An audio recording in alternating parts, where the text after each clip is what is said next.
êtes sur TV5 Monde, soyez les bienvenus dans ce nouveau numéro de Kiosque. Ravi de vous retrouver comme tous les dimanches. Au sommaire aujourd'hui, double attentat à Ouagadougou avec des cibles de choix, l'état-major des armées et l'ambassade française. Pourquoi le Burkina Faso est-il devenu une cible privilégiée du terrorisme? Une attaque très symbolique au moment où la force africaine G5 Sahel commence à se muscler militairement et financièrement. Où en est sa mise en place? Après une campagne émaillée de violence, les Italiens votent en ce moment. Du retour du vétéran Berlusconi à la montée du populiste Luigi Di Maio, quelles sont les forces en présence? L'Europe a les yeux rivés sur l'Italie, entre une Allemagne qui se cherche et un Royaume-Uni qui s'en va. Ce scrutin est-il une nouvelle menace pour la cohésion de l'Union européenne? En Suisse, les citoyens se prononcent sur la suppression de la redevance radio-TV. Pourquoi l'audiovisuel public est-il remis en cause et à quoi sert-il? Le cas suisse n'est pas isolé. Réflexion en France et au Canada. Faut-il redéfinir le rôle des médias publics? Comment les réformer? Ont-ils encore un avenir? Beaucoup de questions pour commenter, décrypter, analyser cette semaine d'actualité. Voici tout de suite nos kiosqueurs. Nicolas Willems, rédacteur en chef adjoint au service européen international de la RTBF. Après des collaborations pour Radio France et Radio-Canada, vous suivez particulièrement l'actualité aux États-Unis et en Chine. Alberto Toscano, journaliste et écrivain à Paris depuis 32 ans. Vous êtes le président du Club de la presse européenne, également collaborateur de la radio italienne Radicale. Vous êtes l'auteur de Sacrés Italiens aux éditions Armand Collin. Marie-Roger Biloa, directrice du groupe Africa International, magazine panafricain francophone créé à la fin des années 50 au Sénégal. Vous êtes également présidente du groupe de réflexion Club Millennium. Et puis André Crétenant, directeur de l'information de TV5 Monde. Vous avez effectué l'essentiel de votre carrière en Suisse, notamment comme rédacteur en chef de l'actualité à la télévision romande. Vous êtes l'auteur de La Suisse, l'invention d'une nation aux éditions Nevikata.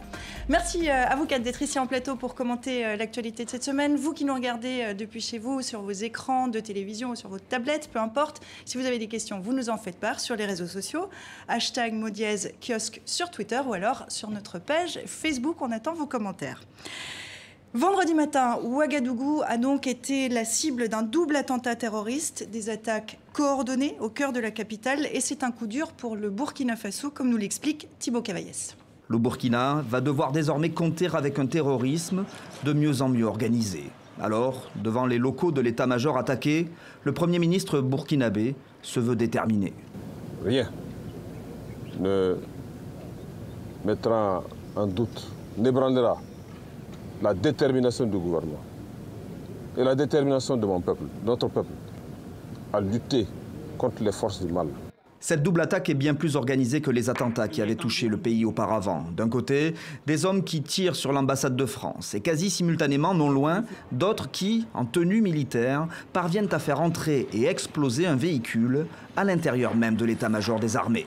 La déflagration a littéralement soufflé une salle où devaient se réunir plusieurs officiers de haut rang. Si la réunion s'était tenue dans la salle initialement convenue, il y aurait eu effectivement une situation extrêmement dramatique. Une réunion avec des officiers de l'état-major du G5 Sahel, la cible des terroristes ce vendredi. Cette alliance réunit Mauritanie, Mali, Niger, Tchad et donc Burkina pour lutter contre le terrorisme dans la région. Il y a quelques jours à Bruxelles, le G5 Sahel parvenait à obtenir un financement important. Je répète, 414 millions d'euros, ça va bien au-delà des attentes initiales. L'Arabie Saoudite également a aidé à hauteur de 100 millions de dollars, ou la Turquie avec 5 millions. Son président était en visite dans la région cette semaine. Au Mali, il a dénoncé l'attaque de Ouagadougou. Nous sommes donc prêts à vous fournir un soutien à cet égard, comme nous l'avons fait dans le passé. Ainsi, le G5 Sahel, soutenu par beaucoup, dérange les djihadistes qui, en attaquant vendredi l'une de ces réunions, l'auraient fait savoir. Le groupe pour le soutien de l'islam et des musulmans revendique ces attaques. Les djihadistes affirment avoir agi en réponse, en représailles à la mort de plusieurs de leurs dirigeants dans un raid de l'armée française. C'était dans le nord du Mali il y a 2 semaines. Marie-Roger, qui sont-ils? Que veulent-ils? Alors, de toute façon, ces djihadistes, on ne sait pas trop, parce que chaque fois, il y a un groupe qui naît, mais les attentats là, de Ouaga se prêtent à de multiples interprétations et les causes peuvent être très, très différentes. on a un contexte où le dispositif de sécurité s'est effondré depuis le départ de l'ancien président Blaise Compaoré, qui en avait fait une priorité parce qu'il se posait en médiateur. Et beaucoup de djihadistes venaient se rencontrer à Ouaga. On les voyait déambuler en ville et ils avaient des relations assez troubles avec l'ancien pouvoir. Et qui également avait une emprise sur eux. Donc, maintenant qu'il n'est plus là et que l'ambiance est délétère, les yeux se sont tournés vers lui, vers son exil à Abidjan. Donc là, vous parlez de Blaise Compaoré. De Blaise Compaoré, voilà, les gens. Donc, ça fait partie des hypothèses sur la table. L'autre, je dirais la plus répandue en France, surtout, c'est les djihadistes venus du Mali et du Sahel en général, puisque maintenant c'est une zone où ils circulent librement. Malgré le G5, c'est une gifle à ce dispositif pour montrer que, quels que soient les millions que vous pouvez récolter en levée de fonds, quelles que soient les troupes que vous déployez dans le Sahel, là actuellement 4500 hommes, c'est dérisoire, quel que soit ce que vous faites, on peut toujours frapper. Et ça, je crois que tout le monde est d'accord que la solution au terrorisme dans cette région ne passe pas uniquement par les sécurocrates, la militarisation, on l'a vu déjà depuis quelques décennies. Alors ça passe par quoi d'autre, André? Par quoi ça pourrait passer d'autre? Je pense qu'il ne faut pas oublier que la France aussi est visée. Elle est en première ligne dans ce combat contre les djihadistes, contre les terroristes. On l'a un peu oublié parce qu'on a beaucoup focalisé ces derniers mois sur l'État islamique, sur ce qui se passait en Syrie, en Irak, sur cet affaiblissement de l'État islamique. On a un peu oublié ce qui se passait au Sahel, où là, effectivement, la France est en première ligne. Et donc cet attentat, vous l'avez bien vu, vise aussi la France du côté de l'ambassade, du côté de l'Institut français. Donc je pense que ça, c'est quelque chose qu'il faut prendre en compte. L'autre chose aussi qui me paraît importante, c'est qu'il y a à la fois une conjonction entre ces mouvements terroristes et, d'autre part, des factions de l'armée qui n'ont toujours pas digéré, je dirais, le coup d'État. Oui. Et il y a toujours cette tentation de fomenter des troubles, voire un nouveau coup d'État. Cela dit, l'attentat a été revendiqué, et il a été revendiqué par des djihadistes qui viennent bien du Mali. C'est assez vrai aussi ce que vous dites à propos du Burkina Faso et de la part de l'ancien président qui était dans des relations un peu trouble et qui servait bien les intérêts d'une manière générale des Occidentaux puisqu'il fonctionnait comme un médiateur. Donc on était assez content de son rôle. Alberto.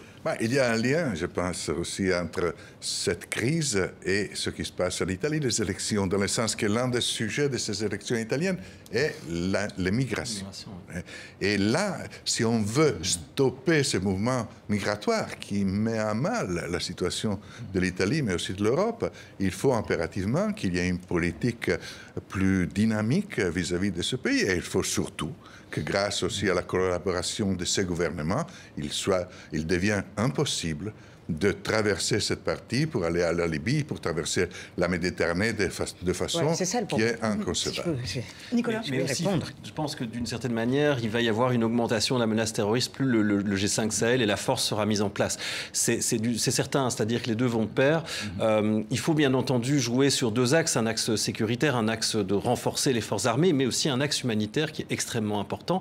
Les deux doivent aller ensemble. On se rend compte que la communauté internationale est inquiète. La réunion de Bruxelles s'est déroulée il y a quelques jours. Cette attaque intervient aussi quelques jours après, c'est un signal.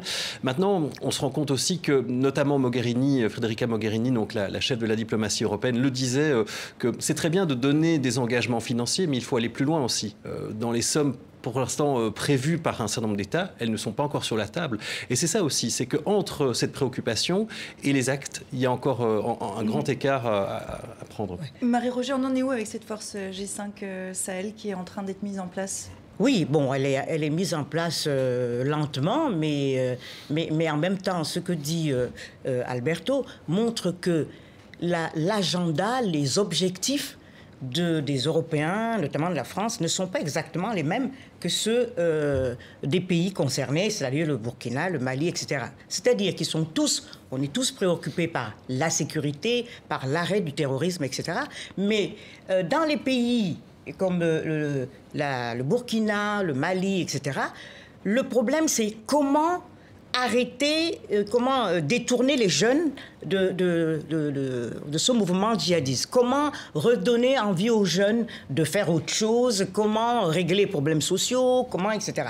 Donc, quand on regarde l'argent, les millions qui sont mis dans une force qui est finalement pas très efficace, on se dit, c'est peut-être qu'il faut faire autre chose. Enfin, je veux dire, là...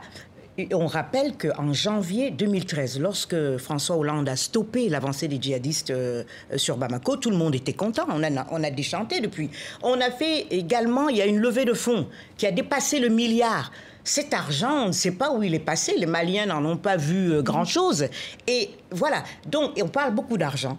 On parle beaucoup de sécurité, de troupes dans le désert, mais on ne parle pas assez des problèmes de développement dans ces pays-là. Tout le monde te dit, oui, bien sûr, il faut faire ci, mais quand le G5 Sahel ne s'adresse pas à ça. Les millions qu'on veut débloquer ne vont pas dans la constitution de l'État, dans l'administration, dans les zones occupées par disons, l'intégrité territoriale à retrouver au Mali. Vous parlez, Marie-Roger, du Mali. On s'est beaucoup concentré sur le Mali d'un point de vue sécuritaire. Est-ce qu'on a un petit peu oublié de se concentrer sur le Burkina, André? Non, je ne dirais pas que c'est ça. Ce qu'il y a, c'est qu'on a tendance à sous-estimer les territoires que cela concerne. C'est-à-dire que le terrain sur lesquels opèrent les djihadistes est énorme. Et donc, le problème est immense. C'est vrai que la question financière est importante, mais il y a aussi l'engagement sur le terrain. Et de ce point de vue-là, la France se retrouve quand même assez seule. Si on compare à ce qui s'est passé ou ce qui se passe en Syrie, en Irak, on a eu des coalitions quasiment occidentales et des appuis divers. Là, la France a de la peine à faire en sorte que d'autres pays la rejoignent sur le terrain. Donc aujourd'hui, ils y répondent de manière financière, mais les Allemands font un peu de formation, mais pas beaucoup. Mais voilà. Il y a une chose très importante. Je pense surtout que le G5 aujourd'hui est trop faible.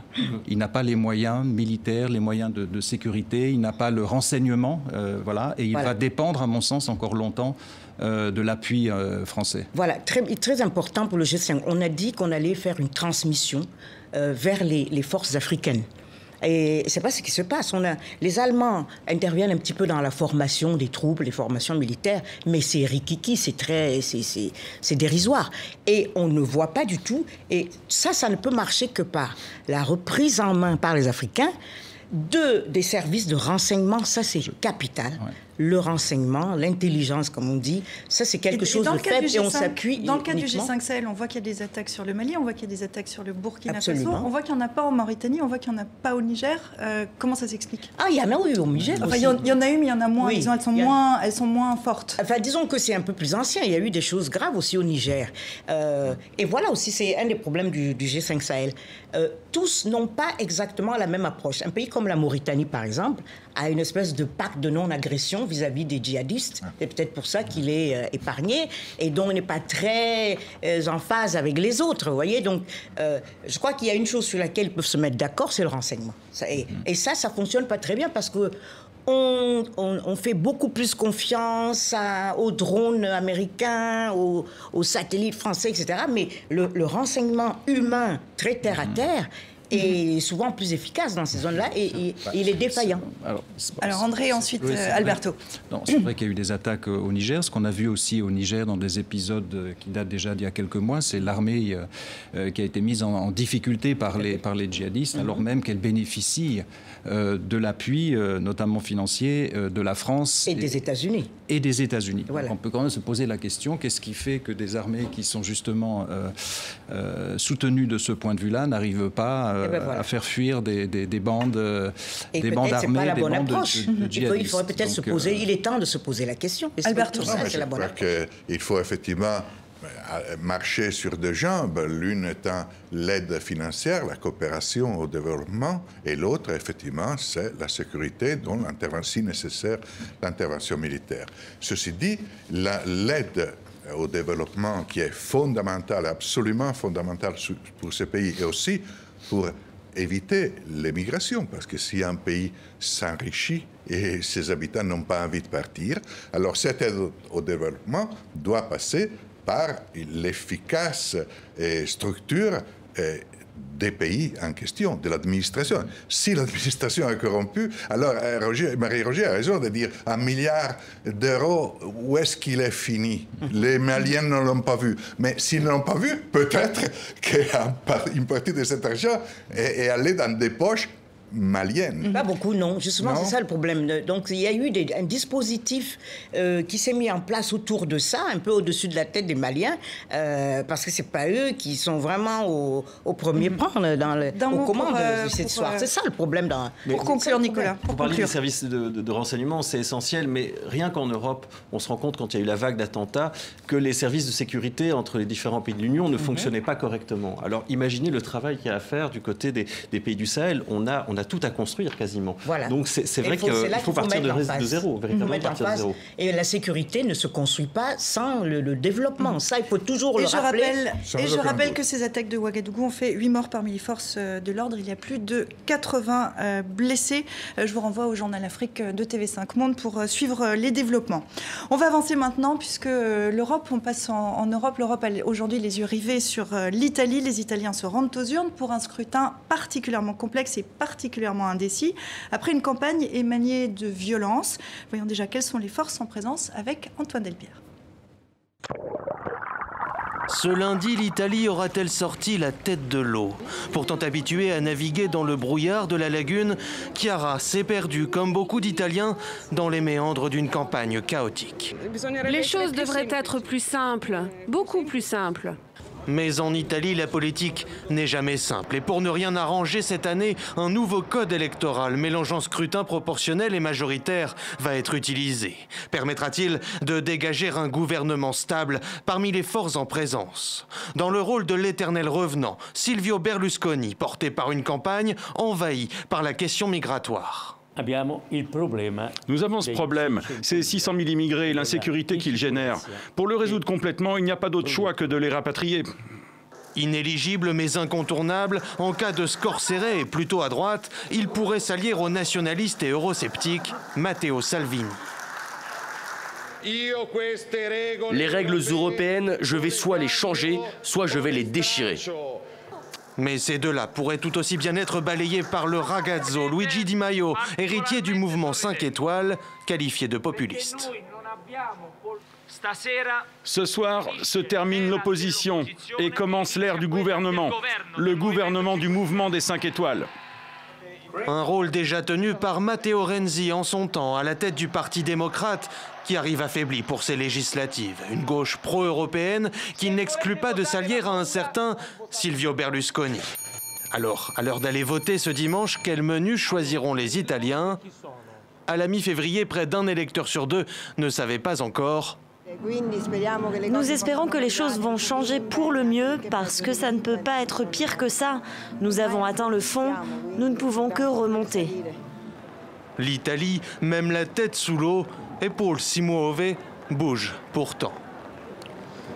Alberto, on voit bien que ça va être très compliqué de savoir ce qui peut se passer. Beaucoup d'acteurs en présence. Est-ce qu'il y a un risque de paralysie de l'Italie ce soir, dimanche soir? C'est pas tellement compliqué, parce que ce soir ou demain, il n'y aura pas de majorité, fort probablement, au Parlement italien.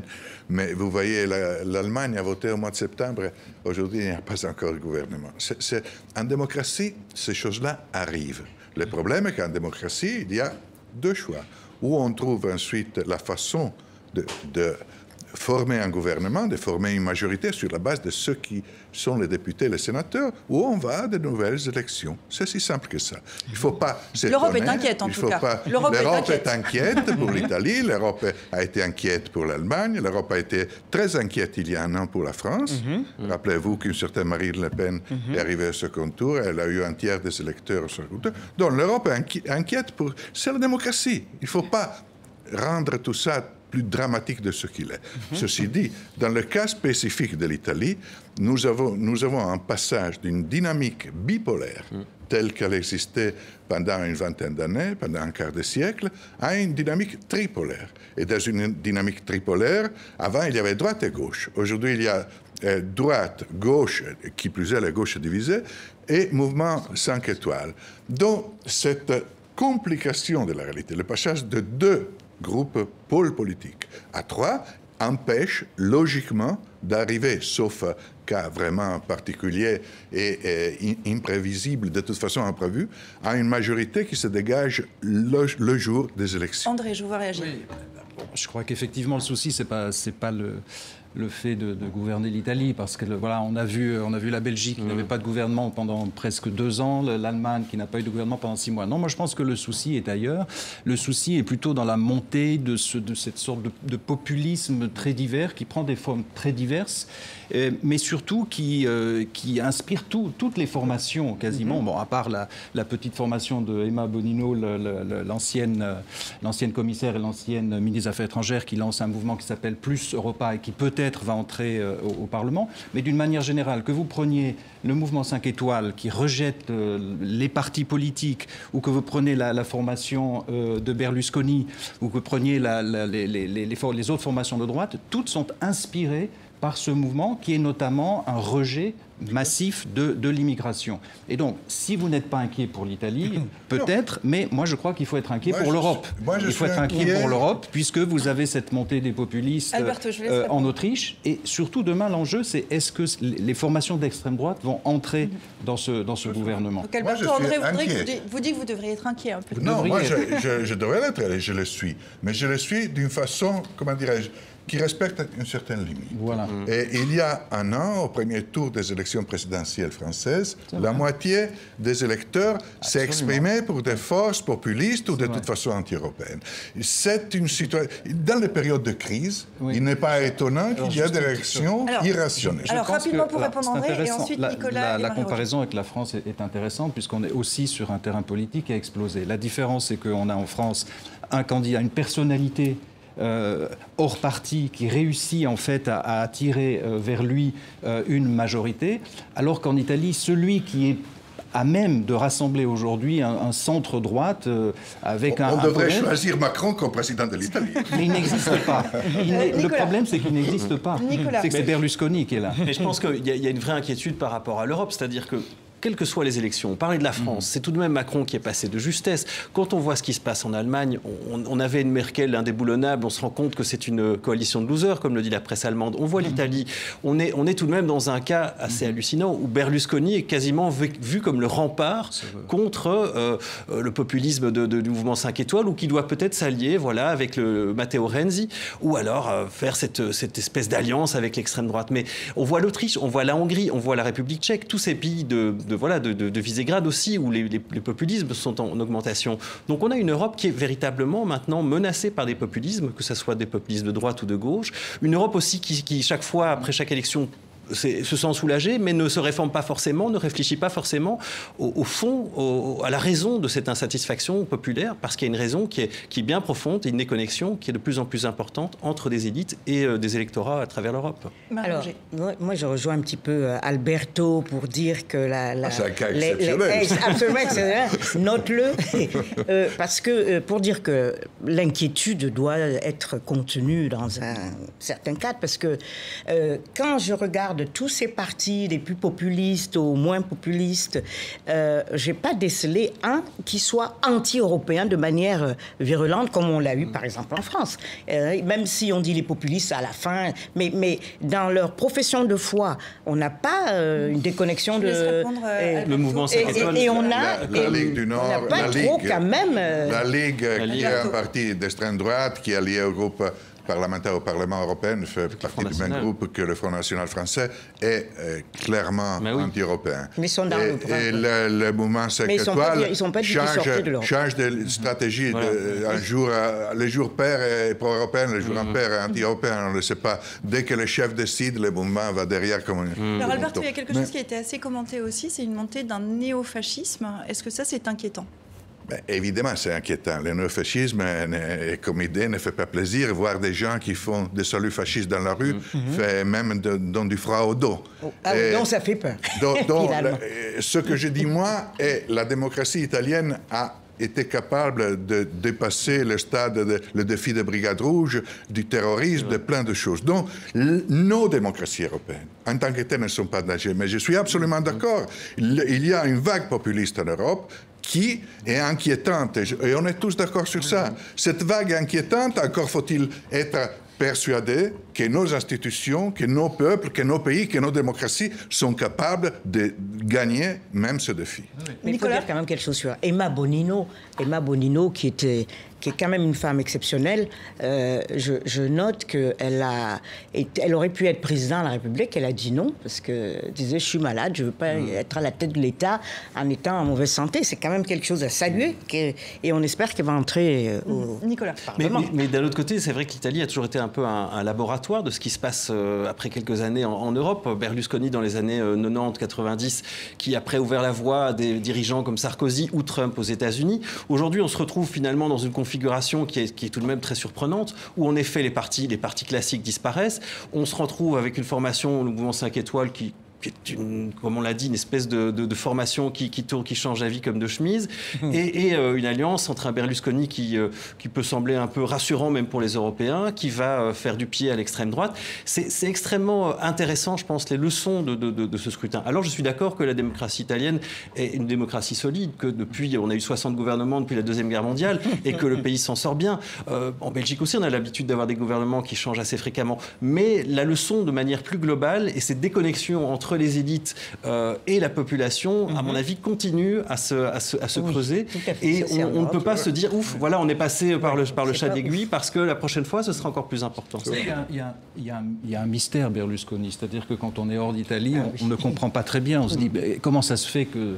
Voilà, que ce vieux bonhomme, condamné en plus, il n'est pas éligible, se retrouve être le sauveur d'une prochaine coalition italienne. Et moi, je pense, je pense qu'il fascine. J'ai une réponse. Je pose la question parce que j'ai la réponse, sinon je ne le ferai pas. Je pense qu'il symbolise quand même pour les Italiens une certaine réussite économique.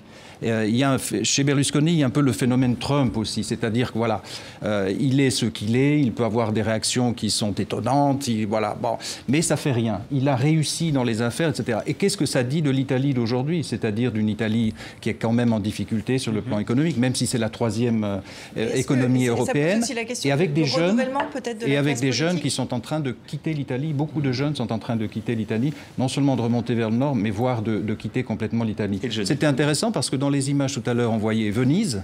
Et je pense qu'aujourd'hui, le symbole de cette Italie en difficulté, c'est plutôt Naples. Alberto. Non, mais c'est tout à fait vrai. Je suis d'accord.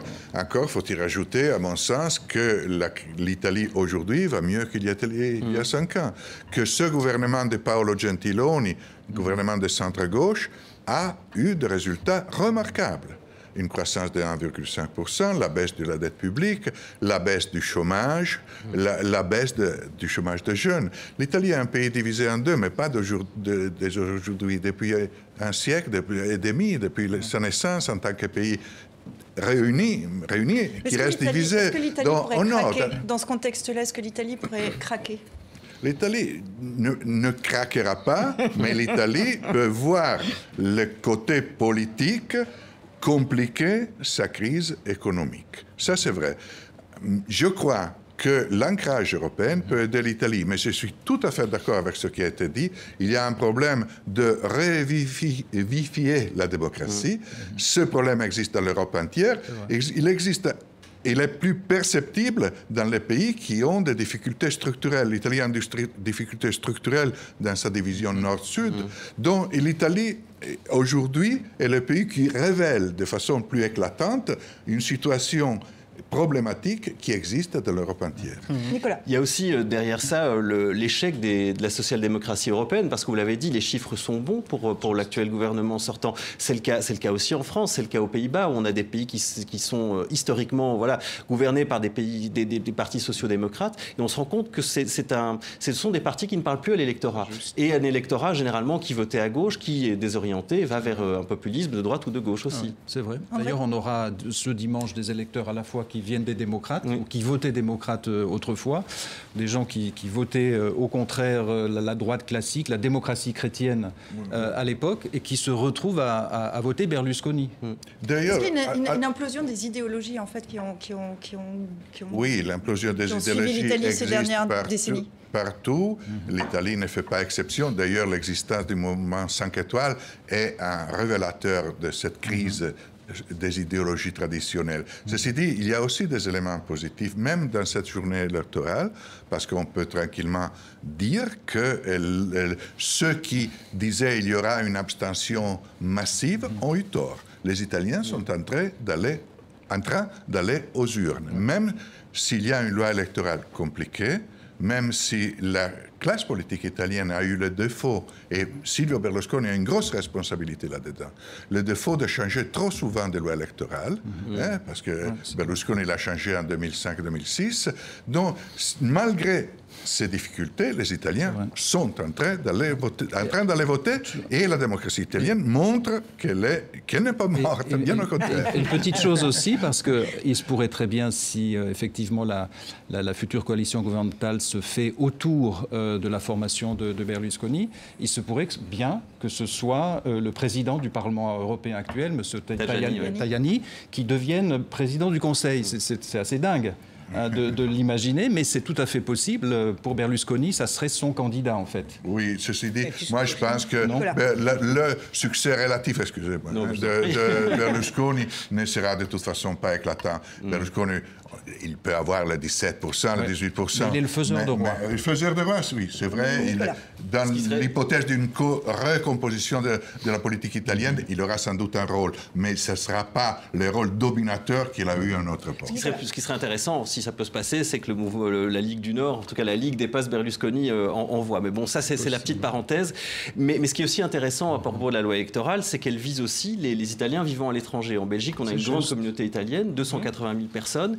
Et donc, ils devaient voter par courrier jusqu'au 1er mars. Le gros souci, c'est qu'avec cette nouvelle loi électorale, ils votent pour des formations, mais pas des candidats. Et ça a généré vraiment un malaise aussi au sein de ces Italiens. Ils votent pour les candidats. Il y a un mélange des deux. Il y a un mélange des deux. Mais donc, en fait, c'est... Non, pour le vote à l'étranger, il y a une seule méthode. Il y a aussi le vote pour les candidats. Moi, j'ai voté en italien. Mais en tout cas, il y a une insatisfaction de certains Italiens vivant en Belgique par rapport à ça, de ne pas avoir forcément de candidats identifiés. C'est beaucoup plus flou qu'avant. Pour l'Italie.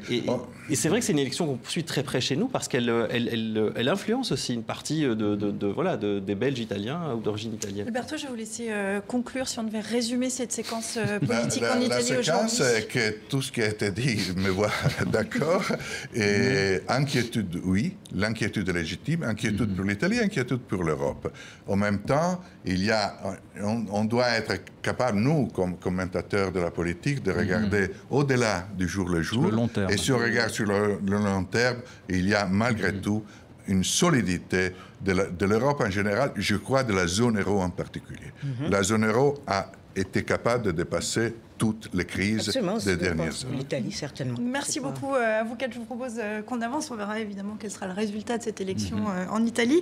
Mais je vous propose qu'on se rende maintenant de l'autre côté des Alpes, en Suisse, où les citoyens se prononcent aujourd'hui sur la suppression de la redevance radio-TV, un vote qui pourrait entraîner la disparition de l'audiovisuel public. L'initiative s'appelle No Bilag. On vous explique d'abord et on en parle après. Noé a 25 ans. Il l'assure, il ne consomme rien. Ni télé, ni radio, ni offre en ligne financée par la redevance. Le soir, il regarde des séries sur Netflix. Et très fan de hockey, il s'est abonné à des chaînes de sport. Des abonnements qui lui coûtent près de 35 francs par mois. Alors, quand un inspecteur bilag vient lui réclamer 451 francs 50 par an, il ne comprend pas pourquoi il paierait un service qu'il n'utilise pas. Bianca a 27 ans. Elle non plus, elle n'aime pas les visites de l'inspecteur bilag. Mais elle sait qu'elle en a pour son argent. Chaque soir, en cuisinant, elle regarde le téléjournal. Dans la voiture, elle aime écouter sa radio régionale. Et sur les réseaux sociaux, elle partage souvent des vidéos fabriquées par la RTS. Les deux voteront sur l'initiative No Bilag, qui vise à la suppression du financement public de l'audiovisuel. Si le texte est accepté par la majorité du peuple et des cantons, la Confédération n'aura plus le droit d'encaisser de redevances ni de subventionner les chaînes de radio et télé. Les ménages suisses, eux, ne paieront plus de redevances à partir du 1er janvier 2019. Noé va voter oui. Il trouve que la SSR est un vieux mammouth qui coûte trop cher.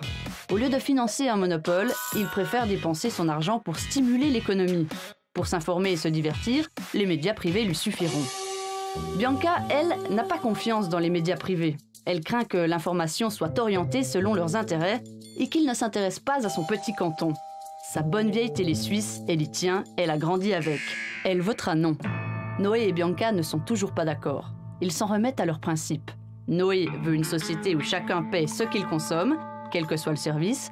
Bianca croit à une société où l'audiovisuel est un bien commun. Pour y avoir accès, tout le monde doit payer. Alors, suspense, qui de Noé ou de Bianca l'a emporté? On retrouve tout de suite à Genève notre correspondant, le correspondant de TV5 Monde en Suisse, Michel Cerutti. Bonjour Michel, merci de nous rejoindre dans Kiosque. Les Suisses ont largement voté non, mais c'est un vent de panique, on peut le dire, qui a soufflé ces dernières semaines sur l'audiovisuel public, Michel. Oui, c'était une campagne en deux temps, on pourrait dire, Sylvia. C'est-à-dire que dans un premier temps, en fin d'année passée, effectivement, il y a eu une sorte de vent de panique parce que les sondages étaient très favorables aux émissions. Et puis, on va dire, depuis le début de l'année, les sondages, eux, se sont retournés, étaient défavorables aux émissions, étaient favorables au statu quo, c'est-à-dire à ce que la redevance continue de financer un service audiovisuel public en Suisse. Mais cela entraînait de très très vives discussions à l'intérieur du pays. Les camps ont été très tranchés. On se rend compte aujourd'hui finalement que 70% des votants sont favorables à cette redevance, 71,6 pour être précis, donc c'est très net. Mais c'est vrai que la campagne a été très très dure. Des observateurs sont unanimes à dire que cela a été une des campagnes de votation les plus dures qu'ils aient connues depuis de nombreuses années, si ce n'est la plus dure.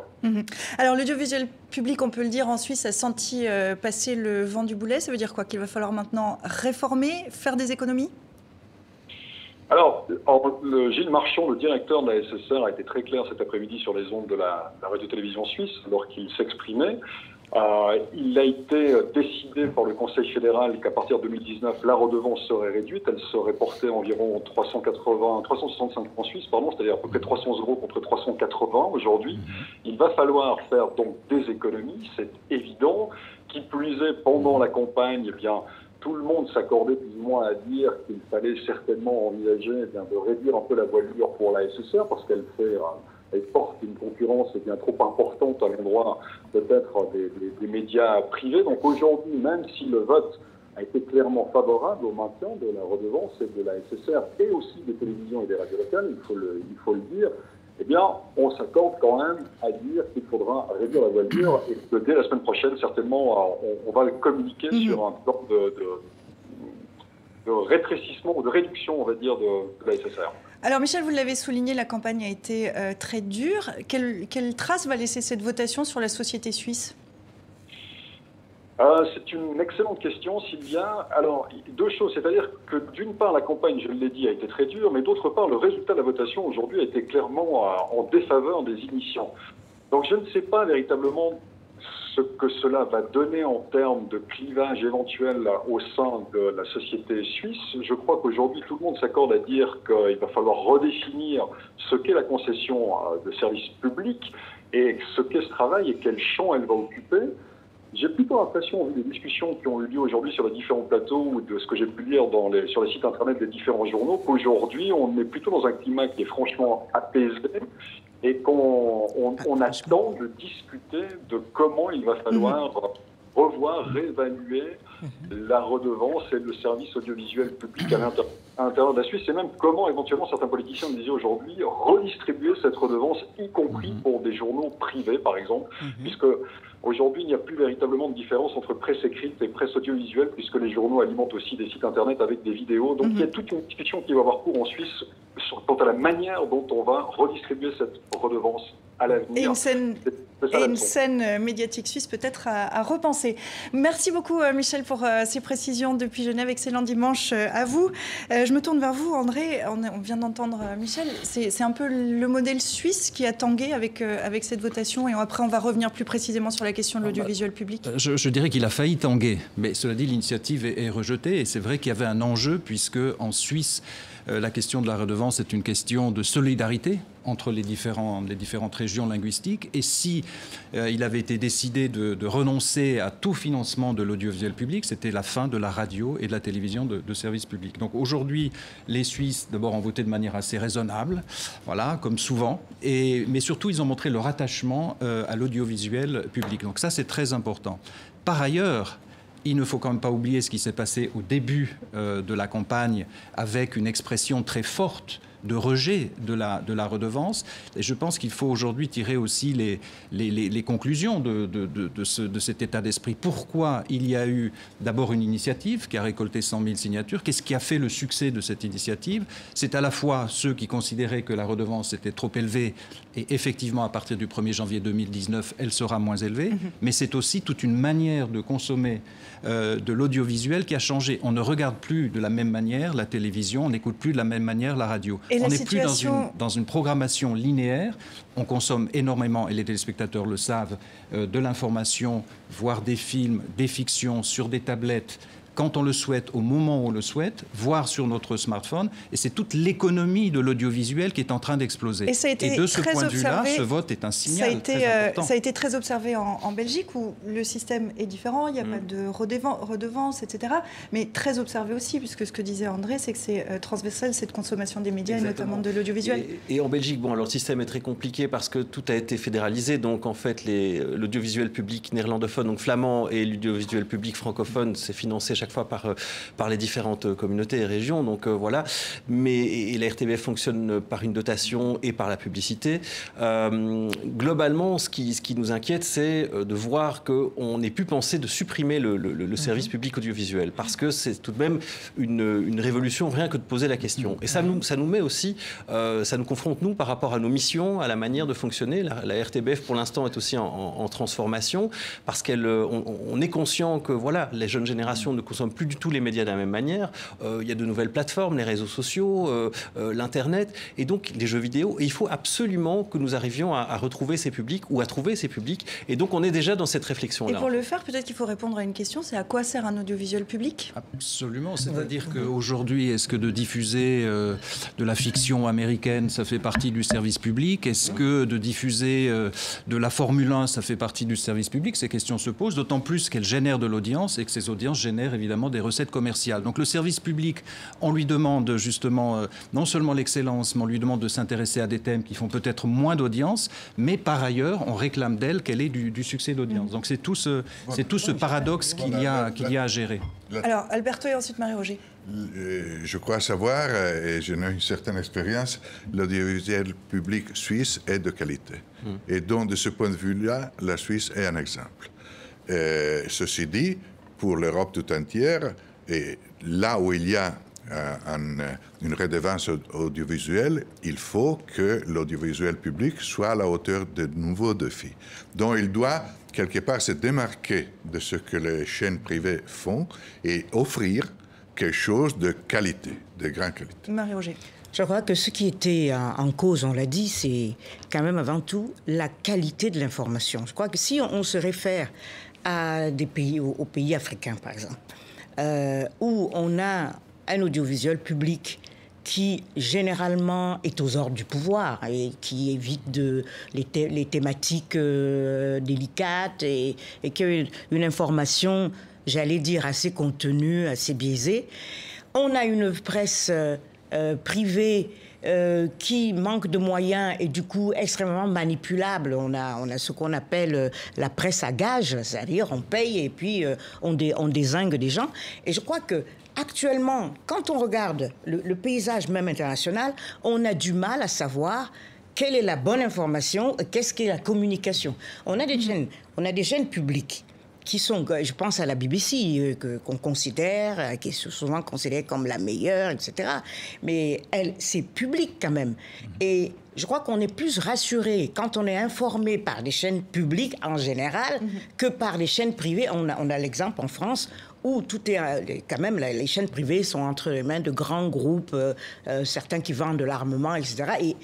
Et on a, depuis que Trump a lancé l'idée, enfin le mot fake news, on on ne sait plus exactement... En gros, la question de l'audiovisuel public, c'est aussi celle de la qualité de l'information qui est sous-entendue. Qu'est-ce qu'on nous donne comme information? Est-ce qu'elle est fiable ou pas fiable? Oui, mais ça ne suffit pas. C'est ça qui est fou, et on s'étonnait tout à l'heure en disant comment ça se fait que la question s'est posée. La question s'est posée alors même que la SSR jouit évidemment d'une très bonne opinion, que les contenus sont de qualité, et malgré tout, on se pose la question. C'est donc bien que les usages sont en train de changer, et simplement ce qui se passe avec ce vote, c'est qu'il oblige l'audiovisuel public à se réformer sans doute plus vite que prévu.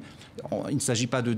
La SSR a déjà, et les différentes antennes de la SSR ont déjà réfléchi à la manière de se transformer, ont déjà passablement changé leur méthode de production, voire leur méthode de diffusion. Mais ce que le vote, au fond, nous dit, c'est tout cela ne va pas assez vite. Et c'est finalement le défi que tous les services publics, que ce soit l'audiovisuel ou pas, auxquels ils sont confrontés. Le cas suisse n'est pas isolé. On va tout de suite au Canada où nous attend Sylvain Lafrance, professeur à HEC Montréal, directeur du pôle média après une carrière comme journaliste et comme dirigeant de médias, ancien vice-président de Radio-Canada. Vous présidez également le conseil d'administration du Bureau de cinéma et de la télévision du Québec. Bonjour, merci d'être avec nous depuis Montréal. On peut le dire, il était un peu malmené sous Stephen Harper. Est-ce que sous Justin Trudeau, l'audiovisuel public canadien se porte mieux? Oui. Oui, en tout cas, il est beaucoup moins sous pression, c'est assez clair, depuis l'arrivée au pouvoir des libéraux de Justin Trudeau. Les libéraux l'ont prouvé de bien des façons. D'abord par un financement, 675 millions de dollars sur 5 ans. C'est venu donner un souffle assez intéressant au service public. Deuxièmement, la ministre du Patrimoine, qui est un peu la ministre de la Culture ici, a fait de l'audiovisuel public l'un des 3 piliers.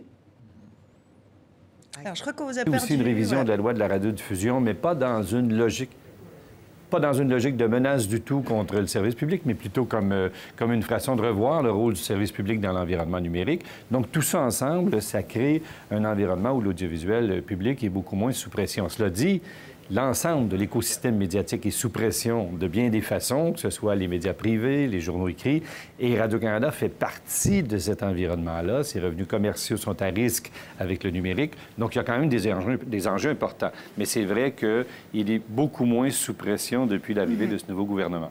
Alors, un soutien à la presse écrite est inscrit au budget 2018 du gouvernement Trudeau, qui a été présenté cette semaine. Il ouvre la porte au financement indirect des médias en facilitant les dons philanthropiques. Qu'est-ce que ça veut dire concrètement, Sylvain?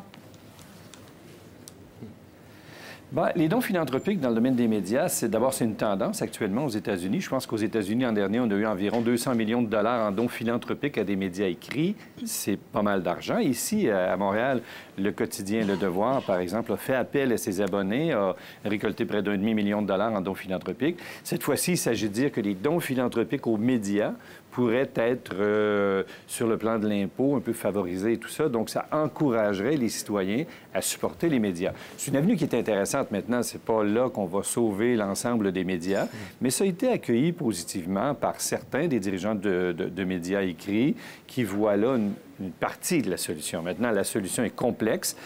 Ici, il y a une fuite actuellement des annonceurs vers le numérique. Et quand il y a une fuite vers le numérique, ça veut dire essentiellement une fuite vers Facebook, vers Google, bref, des grands médias américains. Et ça, c'est un problème. Et le gouvernement Trudeau, et c'est peut-être là-dedans un peu son talon d'Achille, c'est que le gouvernement Trudeau refuse, et là, c'est absolument dogmatique comme position jusqu'à nouvel ordre, refuse de taxer ou simplement de demander à ces entreprises-là d'appliquer les taxes normales qu'on paie au Canada. Alors, naturellement, ça les met dans une position concurrentielle qui défavorise les groupes canadiens. Et ça, j'avoue que là-dessus, la position du gouvernement Trudeau est très mal comprise ici. Merci beaucoup. On en avait parlé dans le casque et je crois que c'était d'ailleurs déjà avec vous. Merci beaucoup de nous avoir accordé un moment en ce matin québécois. À très bientôt, Sylvain. Ce qu'on constate, c'est la difficulté aujourd'hui de tenir un titre de presse. Je me tourne vers la patronne de presse autour de la thème. Cette idée d'une philanthropie, est-ce que pour vous, ça apparaît comme une solution? Disons qu'il y a des solutions, par exemple, pour ce qu'on voit en France, que même la presse privée est financée par l'État.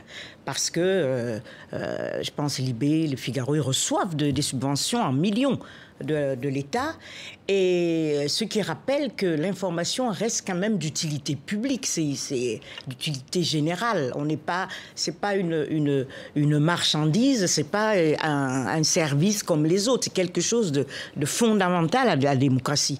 Et c'est ça, vraiment, malgré... Nous sommes à une période révolutionnaire de la presse. Alors, tout se recompose, la presse écrite, elle est moribonde ou pas, enfin bon, les tablettes, le numérique, voilà. C'est un tourbillon, la poussière ne s'est pas encore vraiment déposée, donc c'est pas où on va. Mais...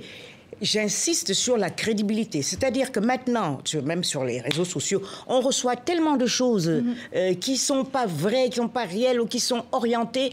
Et l'enjeu reste la crédibilité de l'information. Et pourtant, on a l'impression que chez les patrons de presse, et c'est le cas notamment en Suisse et depuis les années 90, qu'il y a peut-être c'est clairement exprimé qu'il y a une envie de faire de l'argent et que les journaux ne font pas d'argent.